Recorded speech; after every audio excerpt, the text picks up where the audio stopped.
For someone whose entire career has been focused on joy, why a podcast on pain?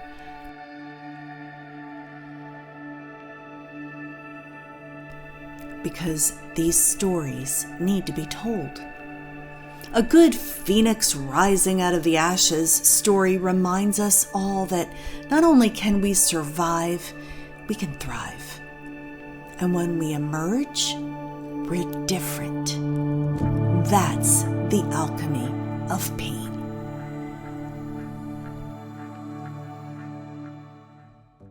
I'm Brenda Viola, and the name of this podcast is The Alchemy of Pain.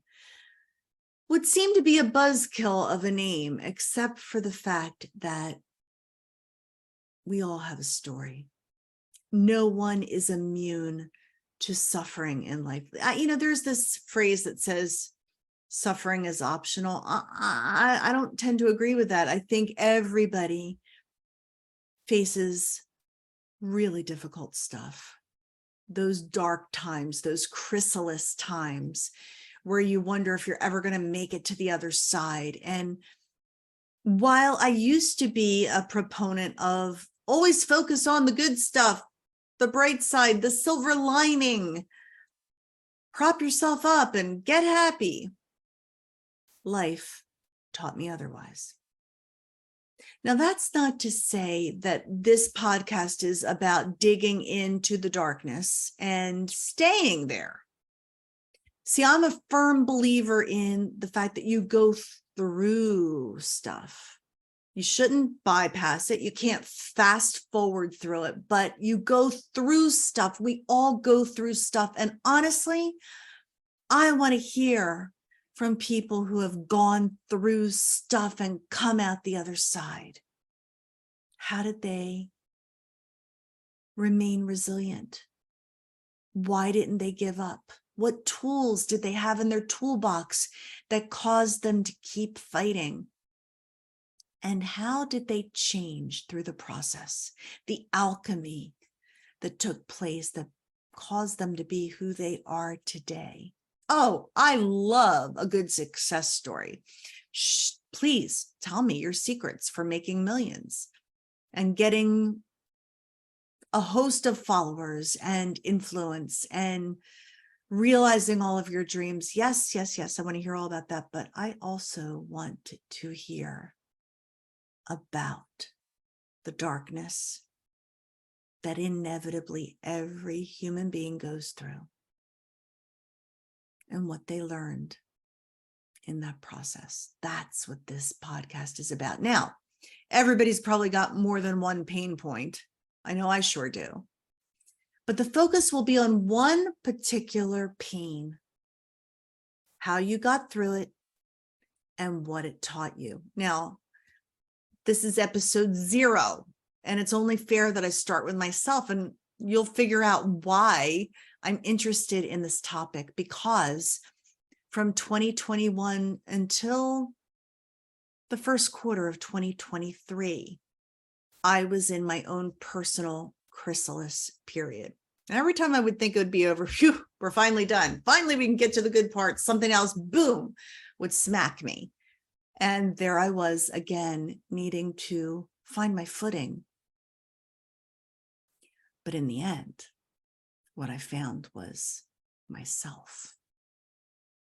A self that I had lost along the way, along the course of life, trying to survive, trying to win friends and influence people, and putting on the performance of a lifetime until it all cracked open. And what's interesting, so one of the things I'm going to ask my guests is, was there a moment in time that you can go back to that preceded the pain?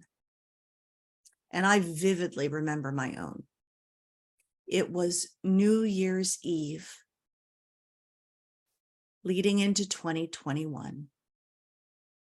And I was talking with someone and asking what their goals were. And I had 3 sheets of pages of goals. They didn't have any. And I was annoyed. And I had all of this energy of, time's running out. I need to start making things happen and achieving things. And I want more. I remember even that night when I was walking my dog in the neighborhood, and it was late at night, nobody else was around, and I was so frustrated.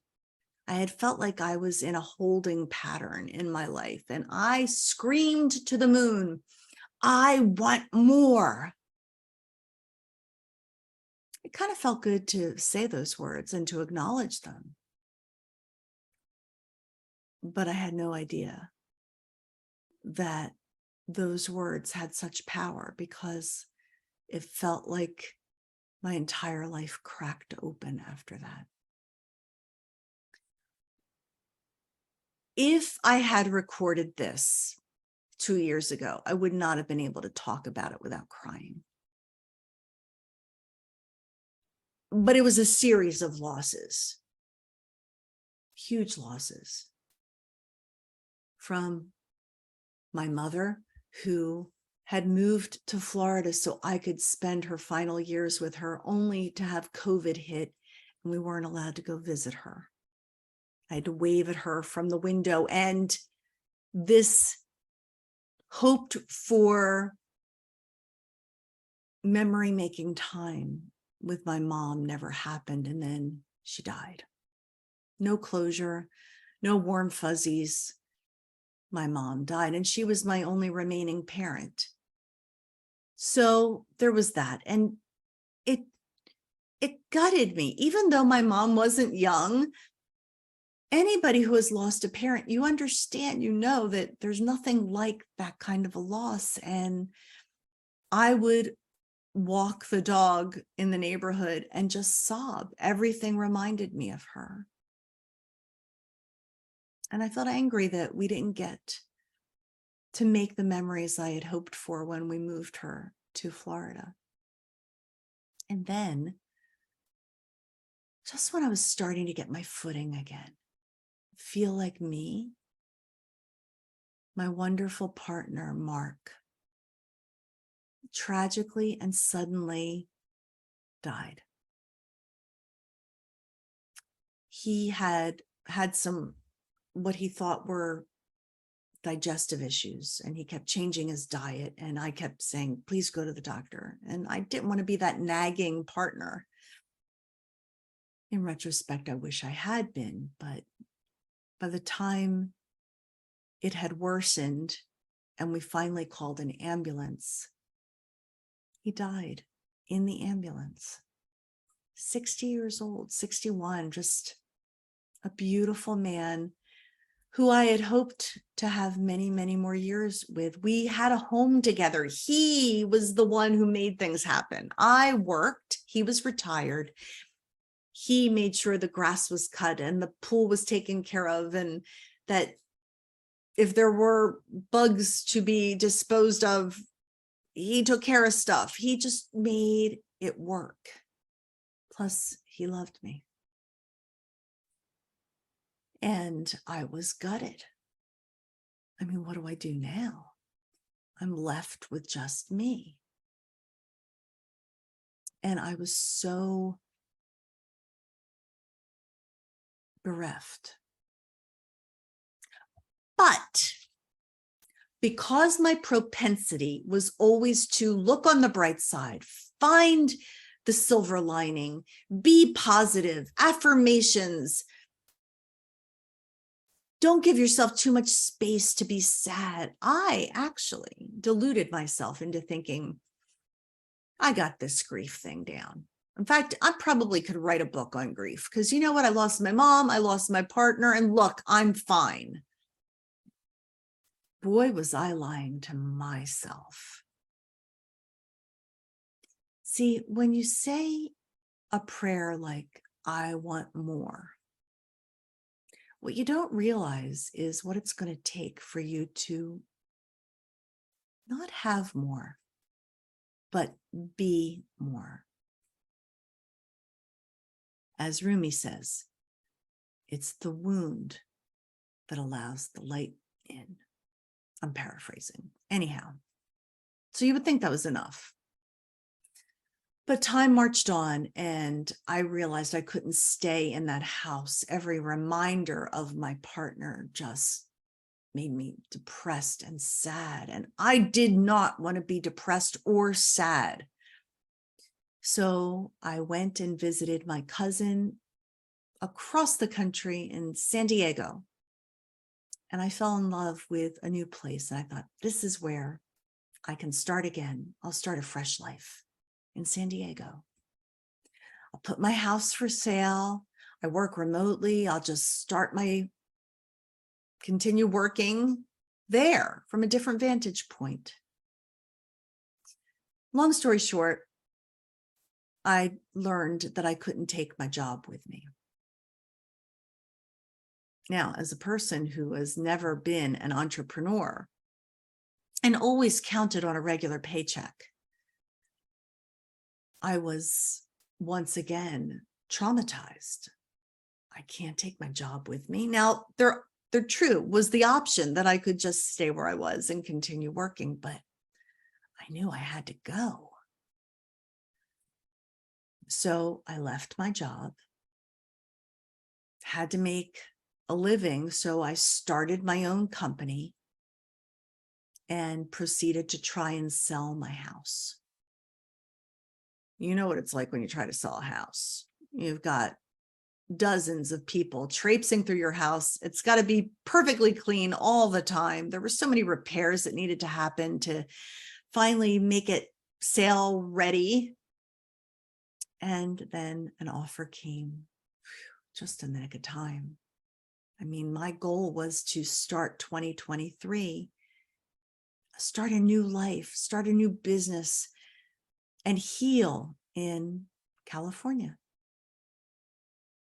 So all systems go, right? And then the week of settlement, Hurricane Irma.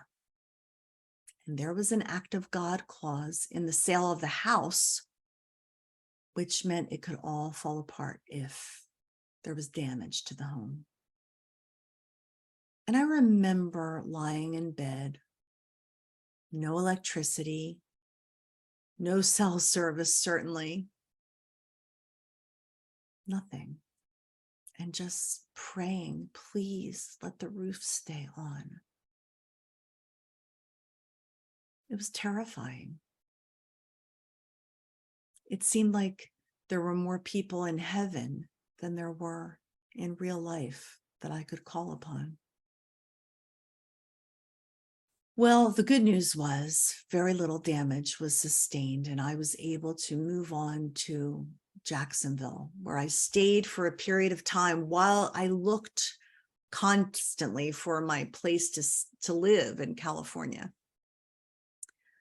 And then my beloved 17-year-old dog died.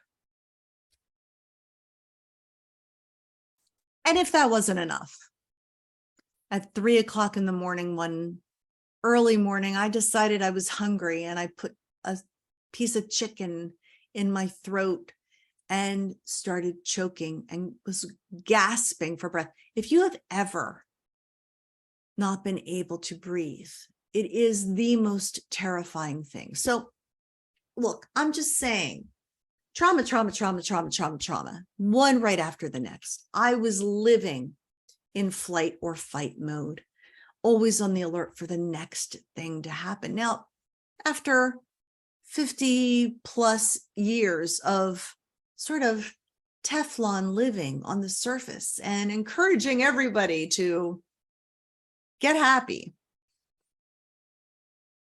I was broken, depressed, hopeless, sad. And it brought me to the end of myself, which is exactly what needed to happen. I was so uncomfortable with the concept of true and honest emotion. To allow myself to be sad, to grieve, to say it's okay to not be okay. It took me 59 years and an avalanche of losses to get there, to true honesty. I am very grateful for a very skilled therapist who helped me go through the chambers of my heart and my mind and see where it happened, this fracture that said, put on the false front to make sure everybody else is okay, but die on the vine on the inside. So, therapy. So, really letting my emotions breathe and letting them out and not calling it bad to be sad. For me, that was huge. As the perpetual Pollyanna, that was my identity. That was even my livelihood. I lift people up for a living. I'm an encourager at my heart, but somewhere along the line, and I know exactly where, I had bypassed authenticity. And there were two Brendas. There was the Brenda everybody saw on camera, and the Brenda that would cry herself to sleep, or who just kept herself so busy so as not to deal with the pain. Like that old song, I haven't got time for the pain. I never made time for pain. I felt like giving pain too much space would somehow let it win. And what I've learned is pain needs its place. And sitting with it and letting it teach you